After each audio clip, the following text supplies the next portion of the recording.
오늘도 이른 새벽 이렇게 기도의 자리로 나와 주셔서 감사드립니다. 오늘도 주님의 평화가 우리 모든 교우들의 가정에 함께 하시기를 기원합니다.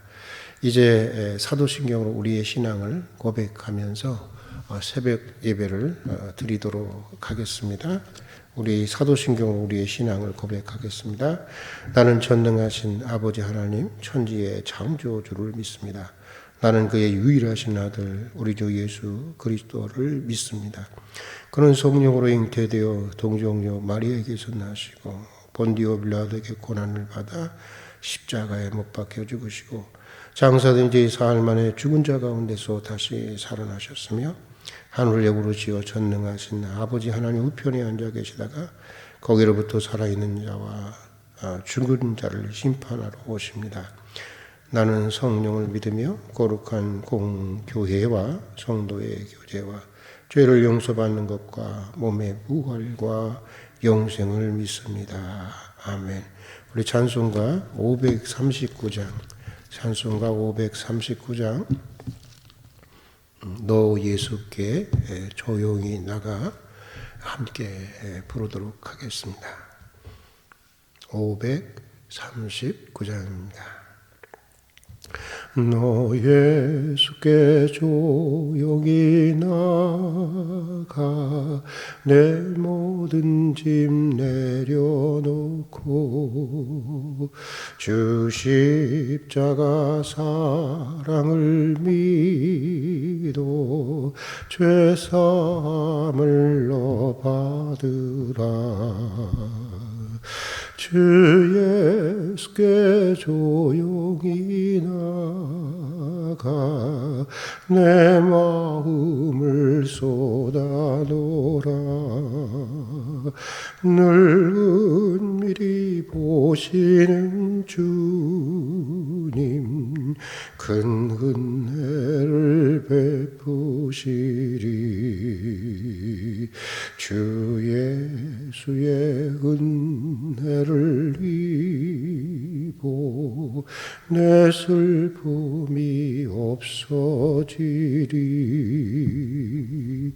내 이웃을 늘 사랑하여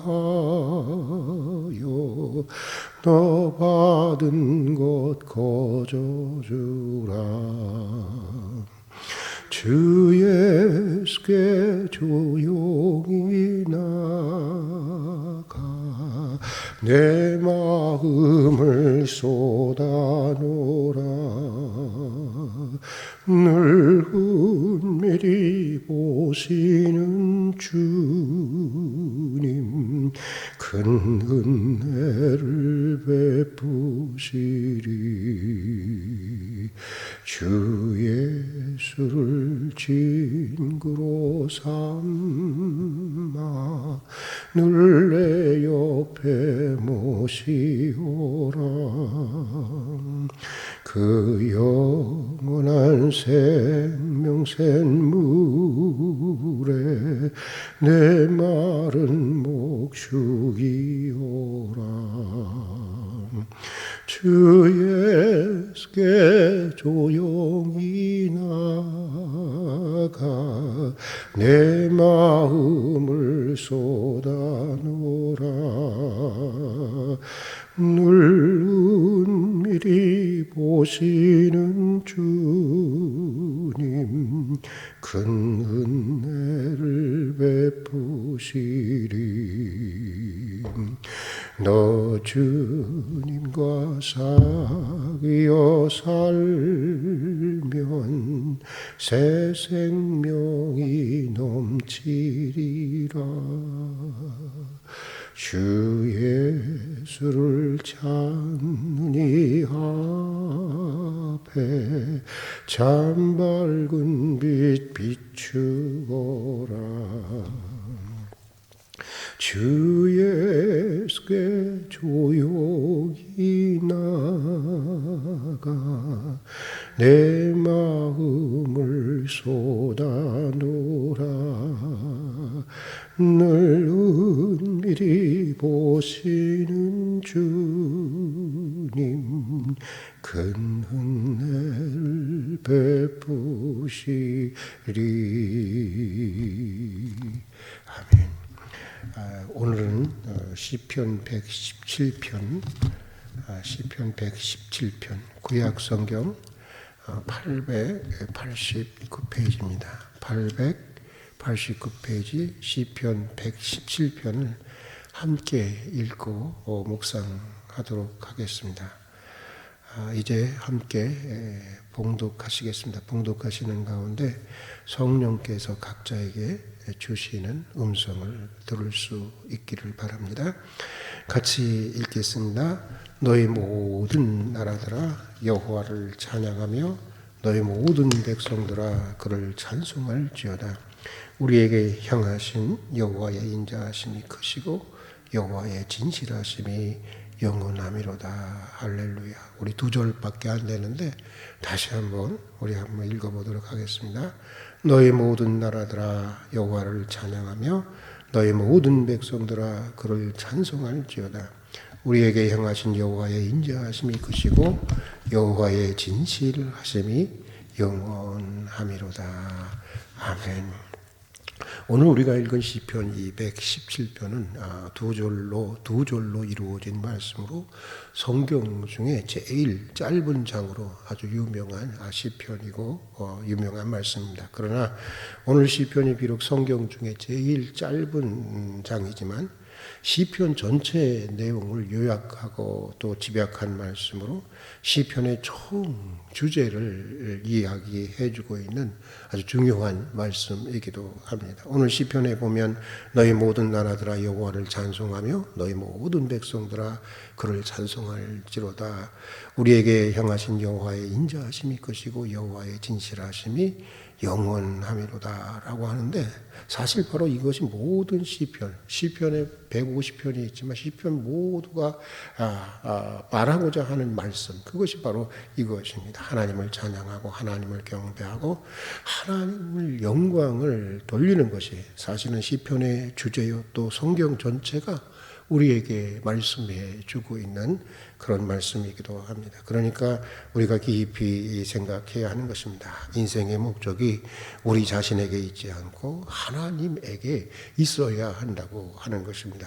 나를 영화롭게 하고 나를 높이고 내가 잘되고 내가 성공하고 내 야망을 채우고 그런 것이 인생의 목적이 되어서는 안 된다고 하는 것입니다. 하나님께 영광이 되는 인생이 되어야 한다는 것입니다. 무엇을 하든지 하나님이 높아지고 하나님을 찬송하고 하나님의 높고 선하고 공의로우신 뜻이 이루어져야 한다고 하는 것입니다. 우리가 이것을 꼭 잊지 말아야 하는 것입니다.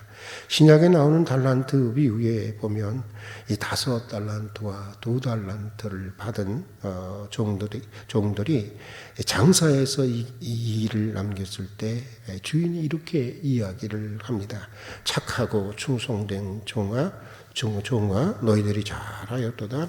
작은 일에 충성하였으니 내가 큰 것을 맡기니 내 주인의 기쁨에 참여할지어다. 우리는 내가 큰 것을 맡기리니 하는 말에 굉장히 우리는 주목하고 있지만 여기 결론적인 말씀은 이것입니다. 주인의 기쁨에 참여한다는 말씀이 사실은 결론적인 말씀입니다. 그러니까 이런 말입니다.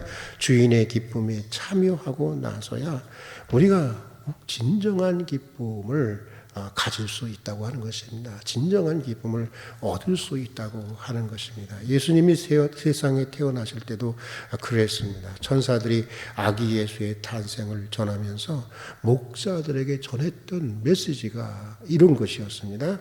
우리가 너무나도 잘 아는 메시지죠. 하늘에는 영광, 땅에는 평화. 바로 그런 메시지였습니다. 그런데 여기 중요한 것이 순서입니다. 땅에는 평화, 하늘에는 영광이 아니라 하늘에는 영광, 땅에는 평화라고 하는 것입니다. 여기 순서가 매우 중요한 것인데 먼저 하늘의 영광이 되어야 한다고 하는 것입니다. 그러니까 하늘의 뜻을 섬겨야 하고 하늘의 뜻을 섬겨야 하고 하늘의 뜻이 이루어져야 땅의 평화가 온다고 하는 것입니다. 그런데 우리들은 사욕에 정말 눈이 멀어서 사로잡혀서 땅의 일만을 생각하고 또 평화를 얘기하지만 당파적인 땅의 평화만 생각하니까 사실은 땅에도 평화가 없고 우리 개인의 내면 속에도 평화가 없고 하늘에도 영광이 되지 못하는 것입니다. 그러므로 언제나 우리의 목적은 하나님을 찬양함에 있어야 하는 것입니다. 하나님의 뜻이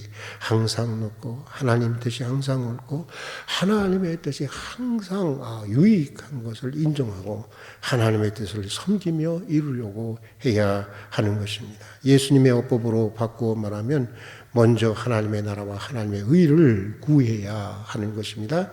그래야 땅의 모든 것들이 더해지게 되는 것입니다.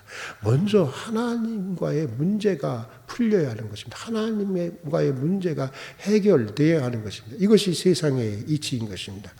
어느 정신병원 이야기입니다. 이 병원에서는 환자들을 퇴원시켜야 할지 말아야 할지를 결정하기 위해서 이 수도꼭지가 틀어져 있는, 열려져 있는 방으로 환자를 들여간다고 하는 것입니다. 그리고는 대걸레를 주고 물을 닦으라고 한다는 것입니다. 그러면 퇴원할 수 있는 환자들은 먼저 열려있는 수도꼭지를 잠그고 난 다음에 그 다음에 대걸레로 물을 닦는다고 하는 것입니다. 그러나 퇴원할 수 없는 환자들은 수도꼭지가 열려진 채로 그냥 그대로 놓아놓고 열심히 바닥에 있는 물만 닦아낸다고 하는 것입니다. 그러니 하루 종일 닦아낸들 무슨 소용이 있겠습니까? 세상의 이치도 이런 것입니다. 세상의 신앙의 이치도 이런 것입니다. 먼저 하나님과의 문제가 풀려야 하는 것이다. 먼저 근본적으로 하나님과의 문제가 해결되어야 하는 것입니다. 그래야 우리의 문제가 근원적으로 해결되게 되는 것입니다. 우리의 삶이 먼저 하나님을 찬양하고 하나님을 경배하고 하나님에게 영광을 돌리는 삶이 되어야 하는 것입니다. 그러면 우리의 삶에 하나님의 은혜와 축복이 함께하게 되는 것입니다. 하나님의 뜻이 항상 가장 높고 가장 선하고 가장 공의롭고 가장 유익한 줄로 인정하고 그 뜻을 신명을 다해서 받들어 섬겨야 하는 것입니다. 이렇게 하나님을 높이고 찬양하고 하나님께 영광을 돌려야 한다고 하는 것입니다. 자, 그리고 오늘 말씀을 보니까 모든 나라들아 또 너희 모든 백성들아 라고 하는 것을 보게 되는데, 그러니까 이런 얘기입니다. 나만 찬양해서는 안 된다고 하는 것입니다. 우리들만 찬양해서는 안 된다고 하는 것입니다. 모든 나라가 다 찬송을 해야 된다는 것입니다. 만 백성이 다 주님을 찬양해야 한다고 하는 것입니다. 내가 구원받고 내가 하나님께 영광을 돌리는 일 매우 귀한 일입니다. 그러나 그것만으로는 부족하다고 하는 것입니다. 나만 구원받고 나만 축복받는 것으로는 하나님께 영광이 되지 않는다고 하는 것입니다. 모든 나라가 다 구원을 받고 그래서 만 백성이 다 하나님을 찬양해야 한다고 하는 것입니다. 하나님은 먼저 구원받은 우리가 만 백성들에게 이 구원이 미치도록 역사하기를 원하시는 것입니다. 기도로 하든지 물질로 하든지 선교사가 되어서 직접 복음을 가지고 나가든지 간에 자 모든 나라들아 자 모든 백성들아 여호와를 찬양하자 하면서 만민을 향한 선교적인 삶을 살아가는 것, 그것이 바로 그리스도인의 삶인 것입니다. 바울 사도의 말대로 때를 얻든지 얻지 못하는지 우리는 천하 만민에게 복음을 전해야 할 여러분 빚을 지고 있는 사람들입니다. 사랑의 빚, 복음의 빚을 지고 살아가는 사람들인 것입니다. 이것이 하나님께 영광이 되는 것이고 이런 삶이 하나님을 기쁘시게 하는 것입니다. 여러분은 한 주일에 몇 사람에게나 복음을 전하고 살아가십니까? 저도 생각해보면 참 부끄럽습니다만은 여러분은 몇 사람에게나 제가 예수 믿고 이렇게 변했어요, 이렇게 제가 예수 믿고 행복하게 살아가고 있습니까? 라고 간증하고 있습니까? 하나님께서 우리를 먼저 택하시고 구원해 주신 이유가 여러분 이것을 위한 것임을 우리가 잊지 말아야 하는 것입니다. 모든 나라와 모든 백성들이 다 하나님을 찬양할 수 있도록 만민을 향한 만 백성을 향한 선교적 초대의 삶을 살아가게 하기 위해서 우리를 먼저 선택해 주시고 구원해 주었다고 하는 사실을 우리가 잊지 말아야 하는 것입니다. 찬양을 입술로 부른다고 찬양의 삶을 사는 것이 아닙니다. 부지런히 이웃을 사랑으로 섬기고 또 봉사하며 만민에게 복음을 전하는 삶이 하나님을 기쁘시게 하는 삶이요, 하나님께 영광을 돌리는 삶이요, 하나님을 찬양하는 삶이라고 하는 것을 우리가 꼭 기억해야 하는 것입니다. 자, 또 오늘 2절 말씀도 그렇습니다. 우리 다 같이 한번 2절의 말씀은 한번 읽어보도록 하겠습니다. 2절의 말씀을 읽겠습니다. 우리에게 향하신 여호와의 인자하심이 크시고 여호와의 진실하심이 영원하미로다. 참 귀한 말씀이죠. 우리 하나님이 이런 하나님이라는 것입니다. 다시 한번 읽어보겠습니다. 우리에게 향하신 여호와의 인자하심이 크시고 여호와의 진실하심이 영원하미로다. 여호와의 인자하심이 크고 진실하심이 영원하다고 하는 것입니다. 여기에 우리가 하나님을 찬양해야 할, 찬송해야 할, 하나님께 영광을 돌려야 할 이유가 있다고 하는 것인데, 먼저 하나님을 찬양해야 할 이유는 우리를 향하신 여호와의 인자하심이 크시다는 데 있다고 오늘 시편 기자는 이야기하고 있습니다. 여기서 인자라고 하는 말은 원래 시브리어로 헤세드라고 합니다. 헤세드라고 하나님의 사랑을 얘기해 주고 있는데, 영어로는 이게 참 이 네표블 러브라고 번역되어 있는 그런 책들을 보게 되는데요. 우리말로 직역하면 이런 것입니다. 말로 다 할 수 없는 사랑, 헤아릴 수 없는 사랑. 어떻게 보면 이렇게도 바꿀 수 있어요. Love beyond description. 그러니까 감히 인간으로서는 묘사할 수 없는 그런 무한한 사랑. 무한한 사랑이라고 하는 것입니다. 그러니까 우리를 향한 하나님의 사랑은 그만큼 크다고 하는 것을 얘기해 주고 있는데, 여기서 참 재미있는 것은 이것입니다. 크다라고 하는 말의 히브리어의 뜻에는 강하다고 하는 말도 포함되어 있다고 하는 것입니다. 그러니까 사랑은 뭐라는 거예요? 강하다는 것입니다. 아가서인가요? 그런 말이 있죠. 사랑은 죽은 만큼 강하다. 뭐 그런 말이 있는데, 강하다는 것입니다. 사랑의 힘이라고 하는 것입니다. 사랑의 능력이라고 하는 것입니다.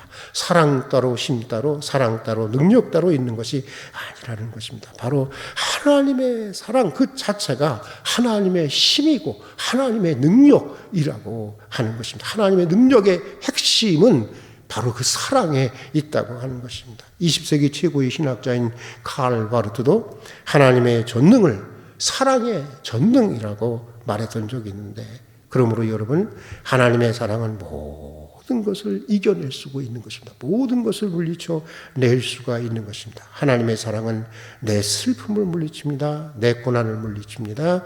내 불안을 물리치고 내 두려움을 물리치고 심지어는 순교적인 죽음까지도 넉넉하게 감당하게 하는 것, 그것이 바로 하나님의 사랑인 것입니다. 그만큼 하나님의 사랑은 크고 강하다고 하는 것입니다. 죽음보다 더 강한 것, 그것이 바로 하나님의 사랑이라고 하는 것입니다. 그래서 바울이 로마서 8장에서 바울은 이렇게 하나님의 사랑에 대해서 고백하고 있습니다.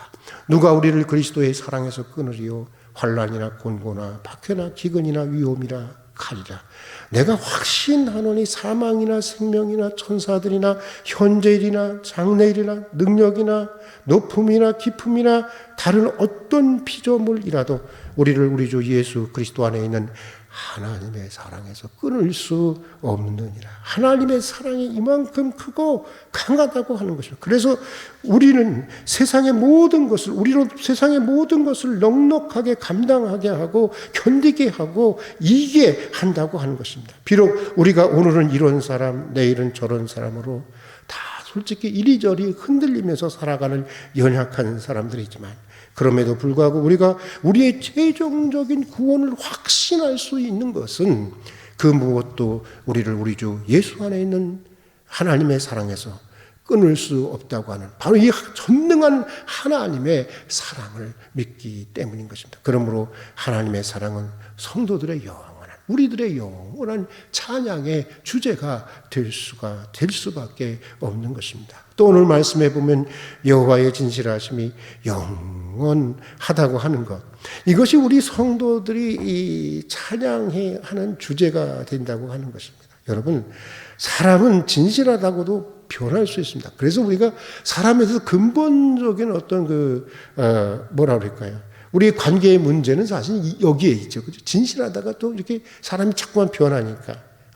참 사람에 대한 신뢰가 참 어렵게 되는 것입니다. 그러나 하나님은 변하지 않으시는 분이라고 하는 것입니다. 영원히 진실하신 분, 그분이 바로 우리 하나님이라고 하는 것입니다. 하나님을 경험할수록 하나님의 우리는 진실을 경험하게 되는 것입니다. 사실 그렇습니다. 사실 늘 유한한 한계 속에 살아가는 우리 인간은 사실 영혼이 무엇인지 잘 모릅니다. 영혼에 대한 얘기는, 영혼이라는 단어는 사용하고 있지만은 그 영혼이 굉장히 그냥 개념적이고 추상적인 것입니다. 영혼은 그냥 상상할 뿐이지 영혼의 실체가 무엇인지, 그 본질이 무엇인지 우리는 모릅니다. 솔직히 모르죠. 그러나 여러분, 영원하신 하나님이 우리에게 다가오실 때, 그 영원하신 하나님이 자신을 우리에게 열어 보이실 때, 그 영원한 세계의 실제를 우리에게 이렇게 보여주실 때, 우리는 오늘 우리가 사는 현실을 초월해서, 이 유한한 현실을 초월해서 문득 영원한 세계를 엿보게 되고 또 잠시 경험할 수 있게 되는 것입니다. 아마 종종 경험하시는 분들도 있겠지만 우리가 깊이 기도하고 깊이 명상하게 될 때, 그러니까 하나님이 하나님 자신을 열어 보이시고 드러내실 때, 또 임재하실 때 우리는 때때로 하나님의 영원한 세계를 관조할 수 있게 되는 것입니다. 형체를 통해서 분명히 보이는 관조도 있고 그냥 형체는 없지만 온몸으로 분명하게 느껴지는 그런 관조도 있습니다. 그러나 분명한 것은 어떤 방식으로든지, 그게 보이는 것이든 보이지 않는 것이든 느낌으로만 있는 것이든 간에 어떤 방식으로든지 영원하신 하나님이 우리에게 자신을 열어 보이실 때 우리는 우리의 유한한 현실을 초월해서 하나님의 영원한 세계를 미리 맛보고 경험하게 된다고 하는 것입니다. 그리고 우리가 영혼을 관조하게 되면 될수록 우리는 점점 더 이 세상적인 것들로부터 돈이니 출세니 성공이니 이런 것들로부터 점점 더 자유하는 인생을 살게 되는 것입니다. 세상의 것들이 별것 아니라서 그런 것이 아닙니다. 여러분, 성공이나 출세가 별것 아니어서 그런 것 아닙니다. 여러분, 굉장히 이 세상은 이 세상대로의 아주 소중하고 귀중한 것입니다. 여러분, 생각해 보세요. 여러분, 얼마나 소중한 것인지. 우리는 다시는 이 세상의 삶을 우리는 반복할 수 없습니다. 유일한 우리의 경험입니다. 여러분, 이게 얼마나 귀중한 삶입니까? 그것이 별거 아니라서 그런 것이 아니라요. 그보다는 우리가 미리 맛보고 경험하는 영원한 세계가 너무나 귀한 것이기에 이 세상적인 것들이 우리의 삶에 그리 영향을 주지 않게 된다고 하는 말입니다. 사실 우리 신앙이 여기까지 우리가 성숙하고 자라가야 하는 것입니다. 그래야 여러분, 진리가 너희를 자유케 하리라 하신 말씀이 있는데 여러분 정말 자유하십니까? 여러분 모든 것들을 가난이나 부한이나 모든 것들을 초월해서 자족하는 인생을 살아가고 계십니까? 여러분, 우리가 비로소 이렇게 자라가고 이렇게 성숙해 가야 진리가 너희를 자유케 한다는 말씀의 의미를 우리가 온몸으로 알게 되는 것입니다. 그리고 여호와의 진실하심이 영원하시다고 하는 것이 왜 우리의 찬양의 주제가 되어야 하는지를 여러분 알게 되는 것입니다. 사랑하는 교우 여러분, 다시 말씀드리지만 하나님을 찬송하는 것이, 하나님께 영광을 돌리는 것이 모든 시편의 주제요, 우리 인생의 목적인 것입니다. 그러니까 목적이 우리 자신에게 있지 않고 언제나 하나님에게 있어야 하는 것입니다. 나를 영화롭게 하고 나를 높이고 내가 잘되고 내가 성공하고 내 야망을 채우고 내 욕망을 채우고 그런 것이 되어서는 안 되는 것입니다.